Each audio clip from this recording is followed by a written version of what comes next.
Hi, ಎಲ್ಲರಿಗೂ ನಮಸ್ಕಾರ.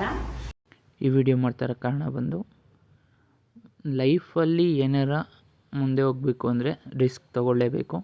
ಆದ್ದರಿಂದ ನಾನೊಂದು ಸ್ವಲ್ಪ ರಿಸ್ಕ್ ತೊಗೊಂಡು ಈ ಥರ ಒಂದು ಗೋಡೌನ್ ಮಾಡಿದ್ದೀನಿ. ಇದ್ರ ರೆಂಟ್ ಬಂದು 12,000. ಆಮೇಲೆ ಮೇಂಟೆನೆನ್ಸ್ ಅದೆಲ್ಲ ಏನಿಲ್ಲ, ಕರೆಂಟ್ ಬಿಲ್ ಸಪ್ರೇಟ್ ಇದೆ. ನಾನು ಕಷ್ಟಪಟ್ಟು ಎಲ್ಲ ಐಟಮ್ಗಳು ನಾನು ರೆಂಟಿಗೆ ಏನು ತರಲ್ಲ, ನಾನು ಇರೋದ್ರಲ್ಲಿ ಲೋನ್ ಎಲ್ಲ ಮಾಡಿಸಿ ಅದನ್ನು ಸಾಲ ತೀರಿಸ್ಕೊಂಡು ಒಂದು ಸ್ವಲ್ಪ ಬಿಸ್ನೆಸ್ ಅಂತ ಸ್ಟಾರ್ಟ್ ಮಾಡಿದ್ದೀನಿ. ಅಪ್ಪ ಒಂದು ಸ್ವಲ್ಪ ಸಹಾಯ ಮಾಡ್ತಾಯಿದ್ದಾರೆ, ಅವ್ರಿಗಾಗೋಷ್ಟು ಕೆಲಸ ಒಂದು ಸ್ವಲ್ಪ ಮಾಡಿಕೊಡ್ತಾರೆ. ಅದು ಬಿಟ್ಟು ನನ್ನ ಫ್ರೆಂಡು ಒಂದು ಸ್ವಲ್ಪ ಬಂದು ಹೆಲ್ಪ್ ಎಲ್ಲ ಮಾಡಿಕೊಟ್ಟ, ಪ್ರಜ್ವಲ್ ಅಂತ. ಅದು ಬಿಟ್ಟು ನಾನು ಏನೇನು ಐಟಮ್ ಇಕ್ಕಿದ್ದೀನಿ ಅಂತ ತೋರಿಸ್ತೀನಿ ಬನ್ನಿ. ನಮ್ಮ ಅಪ್ಪ ಬರಲಿ, ಓಪನ್ ಮಾಡ್ತೀನಿ. 15 ಅಡಿ ಹೈಟ್ ಇದೆ. ಆಯ್ ಹ್ಞೂ ಮಂಕ್ನೆ ಬರ್ತಾಳಪ್ಪ ಬರಲಿ. ತಾಳು ಯಾರೋ ಕಿತ್ತಾಕ್ಬಿಟ್ಟವ್ರಿ, ಅಮ್ಮನ ಚೇಂಜ್ ಮಾಡಿಸ್ಬೇಕು.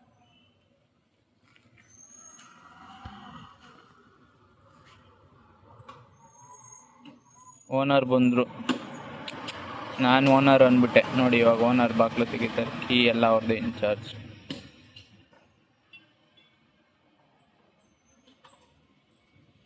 ನೋಡಲ್ಲಿ ಅವನು ಖಾಲಿ ಆಗೋಗೈತೆ ಬಿಸ್ಕೆಟು. ಹಾಂ, ಇದ್ರ ಮೇಲೆ ಇಟ್ಟಿದ್ದೆ ನಾನು, ತರಬೇಕಾ?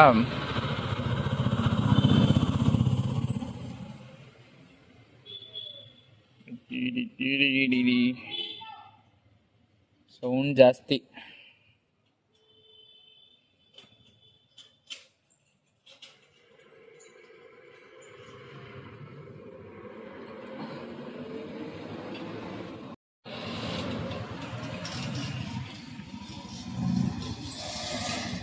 ಯಾವ್ದು ಗೋಣಿಚೀಲ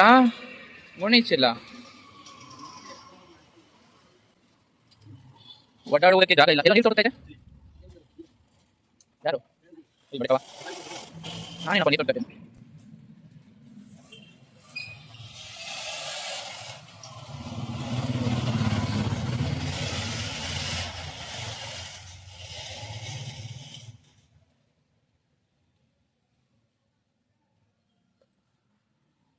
ಬಾಡ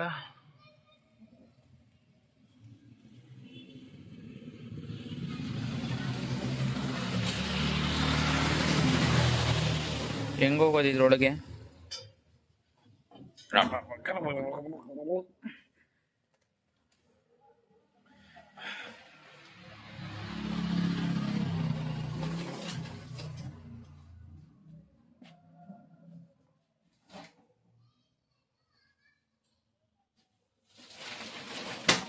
ಇದನ್ನ ಮಾಡೋ ಅಷ್ಟೊತ್ತಿಗೆ ಎಷ್ಟಾಯ್ತಪ್ಪ ಎಲ್ಲ?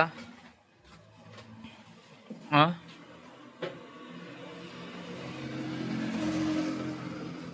₹1 ದುಡ್ದಿರೋದನ್ನೆಲ್ಲ ಇದ್ರ ಮೇಲೆ ಇದೆ.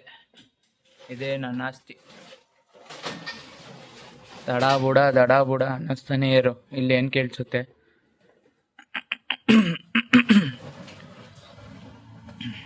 ಐಟಮ್ ಎತ್ಕೋಬೇಕಾಯ್ತು. ಇವತ್ತೆಲ್ಲೋಗಿ ಈವೆಂಟ್ ಮಾಡ್ತೀನಿ ಅಂತ ತೋರಿಸ್ತೀನಿ. ಹಂಗೆ ನನ್ನ ಗೋಡನ್ ತೋರಿಸ್ಬೇಕಾಗಿತ್ತು. ಅಷ್ಟೊಂದು ವಿಡಿಯೋ ಮಾಡೋಕ್ಕಾಗ್ತಾ ಇರಲಿಲ್ಲ. ಇನ್ಮೇಲೆ ಡೈಲಿ ಲಾಗ್ಗಳು ಸ್ಟಾರ್ಟ್ ಮಾಡ್ತೀನಿ. ಒಂದೊಂದೇ ಜೋಡಿಸ್ತಾವ್ರೆ ನಮ್ಮ ಅಪ್ಪನೂ. ಇಲ್ಲೆಲ್ಲೂ ಜಾಗ ಇಲ್ಲ. ಒಂದು ಸ್ವಲ್ಪ ಇವತ್ತು ಐಟಮ್ ಹೋಗುತ್ತೆ. ಮೇಗಡೆ ಎಲ್ಲ ರ್ಯಾಕ್ ಮಾಡಿಸಿದ್ದೀನಿ. ಈ ಥರ ಎಲ್ಲ ಕಷ್ಟಪಟ್ಟಿಲ್ಲ ಅಂದರೆ ಮುಂದಕ್ಕೇನೂ ಆಗಲ್ಲ. ಇವಾಗ ಮಗು ಆಗಿದೆ, ಅವನ ಖರ್ಚು ಎಲ್ಲ ನೋಡ್ಬೇಕು. ನಾನು ಪೋಟರು ಮತ್ತು ಗಾಡಿ ಎಲ್ಲ ತೊಗೋಬೇಕು ಅಂದರೂ ಆಗಲ್ಲ. ನನ್ನ ಹತ್ರ ಇರೋದು ಇದೊಂದೇ ಗಾಡಿ. ಇನ್ನೊಂದು ಗಾಡಿ ಇತ್ತು, ಅದು ಕೊಟ್ಬಿಟ್ಟೆ. ಒಂದು ಸ್ವಲ್ಪ ಅಂಗಡಿ ಎಲ್ಲ ಮಾಡಬೇಕಾಗಿತ್ತು. ಇದು ಬಂದು ಡೆಕೋರೇಷನ್ ಬಂದು ಕನಕಪುರದಲ್ಲಿ ಹೋಗಿ ಮಾಡಿದ್ದು, ಒಬ್ಬನೇ ಮಾಡಿರೋದು. ನೈಟ್ 3 ಗಂಟೆಗೆ ಹೋಗಿ ಬೆಳಿಗ್ಗೆನೇ ಇದ್ದಿದ್ದು ಈವೆಂಟು ಮುಗಿಸಿ ವಾಪಸ್ ಮನೆಗೆ ಬಂದು ಇನ್ನೊಂದು ಈವೆಂಟ್ಗೆ ಹೂವು ಹೊಲ್ಕೊಂಡು ಎಲ್ಲ ಮಾಡ್ತಾಯಿದ್ದೀನಿ. ನೀವು ಇದೇ ಥರ ಸಹಕಾರ ಮಾಡ್ತೀರಾ ಅಂದ್ಕೊಂಡಿದ್ದೀನಿ. ವೀಡಿಯೋಸ್ ನಾನು ಆಗೋಷ್ಟು ಮಾಡ್ತೀನಿ. ಇನ್ನೊಂದು ಸ್ವಲ್ಪ ದಿನ ಕಂಟೆಂಟ್ ವೀಡಿಯೋಗಳು ಕೊಡಬೇಕು. ಇರೋ ಬೇಜಾರಿಗೆ ಅದೆಲ್ಲ ಮಾಡೋಕ್ಕಲ್ಲ. ಇನ್ನೊಂದಷ್ಟು ಜನ ಕಮೆಂಟ್ ಹಾಕಿದರು, ಫಸ್ಟ್ ಥರ ಇದ್ದಿದ್ರೆ ಬೇರೆ ಥರನೇ ಮಾತಾಡ್ಬೋದಿತ್ತು, ನಾವಿರೋ ನೋವಿಗೆ ಅವೆಲ್ಲ ಮಾತಾಡೋದು ಚೆನ್ನಾಗಿ ಬರೋಲ್ಲ, ಬಾಗ್ನ ಕೊಟ್ಟಿಲ್ಲ. ಅದೇ ನಿಮ್ಮ ಮನೇಲಿ ಯಾವ್ದಾರು ಸಾವಾಗಿದ್ರು ಒಂದು ವರ್ಷದಲ್ಲಿ ಆ ಕೆಲಸ ಎಲ್ಲ ಮಾಡ್ತೀರಾ ಅಂತ ನೀವು ಹೇಳಿದ್ರೆ ನಾನು ಮಾಡ್ತೀನಿ. ನಾನು ಏನು ಮಾಡಬೇಕು, ನಮ್ಮಮ್ಮ ನನಗೆ ಏನೇನು ಜವಾಬ್ದಾರಿ ಕೊಟ್ಟವರು ಅದನ್ನಂತೂ ಮಾಡ್ತಾಯಿದ್ದೀನಿ. ಹಬ್ಬಕ್ಕೆ ಬಟ್ಟೆ ಕೊಡಿಸ್ಬೇಕು ಮಗುಗೆ, ನಾನು ಕೊಡಿಸಿದ್ದೀನಿ. ಮನೇಲಿ ತಿಂದಿದ್ದು ಎತ್ತಿದ್ದು ಎಲ್ಲನೂ ವೀಡಿಯೋ ಮಾಡೋಕ್ಕಾಗಲ್ಲ. ನಾನು ಆ ಥರ ಇದೂ ಇಲ್ಲ. ನನಗೆ ಕೆಲಸ ಇತ್ತು ಅಂದ್ರೆ ನಾನು ಕೆಲಸ ಮಾಡ್ಕೊಂಡು ಹೋಗ್ತೀನಿ. ಎಲ್ಲರಿಗೂ ಆನ್ಸರಬಲ್ ಮಾಡಬೇಕು, ಆದರೆ ಒಂದೊಂದಕ್ಕೆ ಆನ್ಸರಬಲ್ ಮಾಡದೇ ಇರೋದು ಒಳ್ಳೆಯದೇ. ಅದು ನಿಮಗೂ ಅರ್ಥ ಆಗಬೇಕು. ನಾವು ಯಾವುದೂ ಶುಭ ಕಾರ್ಯಗಳು ಮಾಡಿಲ್ಲ, ಅದು ಮಾಡಬೇಕಪ್ಪ, ನೀ ಅದು ಮಾಡಬೇಕಾಗಿತ್ತಪ್ಪ ಅಂತ ಒಂದು 4 to 5 ಮೆಂಬರ್ಸ್ ಕಮೆಂಟ್ ಹಾಕಿದರು. ಎಲ್ಲದಕ್ಕೂ ಆನ್ಸರ್ ಮಾಡ್ಕೊಳ್ಳೋ. ಮಗು ಕ್ಯೂಟಾಗಿತ್ತು ಅಂತ ಒಂದಷ್ಟು ಜನ ಕಮೆಂಟ್ ಮಾಡಿದರು, ದೃಷ್ಟಿ ತೆಗಿ ಅಂತೆಲ್ಲ ಹೇಳಿದರು. ನಂಗೆ ತುಂಬ ಖುಷಿ ಆಯಿತು. ಎಲ್ಲರೂ ಅಮ್ಮನ ಥರ ಇದ್ದಾರೆ, ಪಾಪು ಥರ ಇದೆ, ಅವ್ರ ಅಮ್ಮನ ಥರ ಇದ್ದಾನೆ, ನನ್ನ ಥರ ಇದ್ದಾನೆ ಅಂತೆಲ್ಲ ಹೇಳ್ತಾಯಿದ್ರು. Thank you.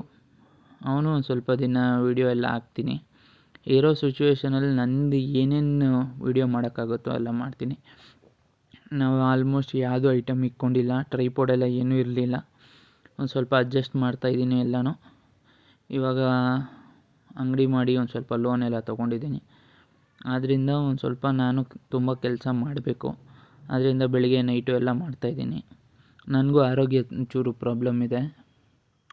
ತುಂಬ ನನಗೆ ರೈಟ್ ಹ್ಯಾಂಡು ಒಂದು ಸ್ವಲ್ಪ ಒಳಗಡೆ ಏರ್ ಕ್ರ್ಯಾಕ್ ಆಗಿಬಿಟ್ಟು, ಈ ಮಂಟಪು ಗಣೇಶಗೆಲ್ಲ ಹಾಕಿದಾಗ ಒಂದು ಸ್ವಲ್ಪ, ನಾವು ಹೊಸ್ದಾಗಲ್ವ ಅದನ್ನು ಎಲ್ಲ ತಂದಿದ್ದು, ಒಂದು ಸ್ವಲ್ಪ ವಜನಿತ್ತು, ಕೈ ಏಟಾಗಿತ್ತು.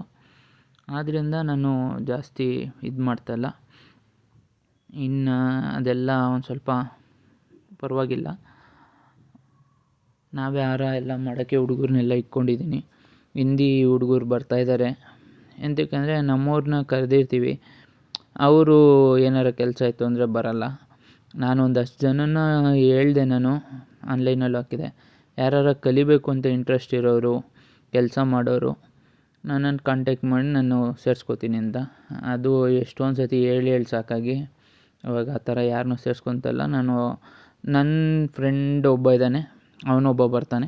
ಫ್ರೆಂಡ್ ಅಂದರೆ ಇಲ್ಲೇ ನನ್ನ ಹತ್ರ ಬೇರೆಯವ್ರ ಹತ್ರ ಕೆಲಸ ಮಾಡ್ತಿದ್ದ, ಅವನು ಅಲ್ಲಿ ಬಿಟ್ಟು ಇಲ್ಲಿಗೆ ಬಂದ. ಅವನು, ನಾನು, ಒಂದಿಬ್ಬರು ಹುಡುಗರು ಇದ್ದೀವಿ ನನ್ನ ಅಂಡರಲ್ಲಿ. ಅಷ್ಟು ಜನನೂ ನಾವು ಕೆಲಸ ಮಾಡ್ತಾಯಿದ್ದೀವಿ. ಈ ಈವೆಂಟ್ ಏನೇನು ಮಾಡ್ತಾಯಿದ್ದೀವಿ ಅಂತ ಕಂಟಿನ್ಯೂಸ್ ಆಗಿ ಹಾಕ್ತೀನಿ. ನೀವು ನೋಡ್ತಾ ಇರ್ಬೋದು, ನನ್ನ ಕಡೆಯಿಂದ ಎಷ್ಟಾಗುತ್ತೋ ಅಷ್ಟು ಕಮ್ಮಿ ಬಜೆಟಲ್ಲೇ ನಾನು ಈವೆಂಟ್ಸ್ ಮಾಡಿಕೊಡ್ತಾಯಿದ್ದೀನಿ. ನಂದು ಬಜೆಟು ತುಂಬ ಕಾಸ್ಟ್ಲಿ ಅಂತ ಹೇಳೋರು ಒಂದು ಸತಿ ಚೆಕ್ ಮಾಡ್ಬೋದು. ನಾನು ಕೊಟೇಶನ್ ಕೊಡ್ತೀನಿ. ಒಂದಷ್ಟು ಜನಕ್ಕೆ ನಾನು ಮೆಸೇಜ್ ಮಾಡೋಕ್ಕೆ ರಿಪ್ಲೈ ಮಾಡೋಕ್ಕಾಗಲ್ಲ. ಎಂತಕ್ಕೆ ಅಂದರೆ ಒಂದು 2-3 ಇವೆಂಟು ನಾನು ಇವೆಂಟ್ ಮಾಡೋಕ್ಕೆ ಹೋಗ್ತೀವಿ. ನಾನು ಅದಕ್ಕೆ ಅಂತ ಒಂದು ಟೀಮ್ ಇಟ್ಟಿಲ್ಲ. ನಮ್ಮ ಹತ್ರ ಅಷ್ಟೊಂದು ಬಜೆಟ್ ಇಲ್ಲ. ಇವಾಗ ಇರೋದೆಲ್ಲ ಒಂದು ಸ್ವಲ್ಪ ಅಂಗಡಿ ಎಲ್ಲ ಮಾಡಿದ್ದೀನಿ, ಇನ್ಕ್ಲೂಡಿಂಗ್ ಟಾಟಾ AC ಕೂಡ ನನ್ನ ಹತ್ರ ಇಲ್ಲ. ಆದ್ದರಿಂದ ನಾನು ಸ್ವಲ್ಪ ಟ್ರಾನ್ಸ್ಪೋರ್ಟೇಷನ್ ಚಾರ್ಜ್ 1000 ರೂಪೀಸ್ ಒಂದು ಸೈಡ್ ನೀವು ಹಾಕ್ಕೊಳ್ಳಿ, ಒಂದು ಸೈಡ್ ನಾನು ಹಾಕ್ಕೊತೀನಿ ಅಂತ ಹೇಳ್ತೀನಿ. ತುಂಬ ದೂರ ಆದರೆ ನಾನು ಕನಕಪುರಕ್ಕೂ ಅಷ್ಟೇ 1000 ರೂಪೀಸ್ ಅಷ್ಟೇ ಚಾರ್ಜ್ ಮಾಡಿದ್ದು. ಒಬ್ಬೊಬ್ಬರು ಅದನ್ನು ಯಾಕೆ ಕೊಡಬೇಕು, ಅದು ಅಂತಾರೆ.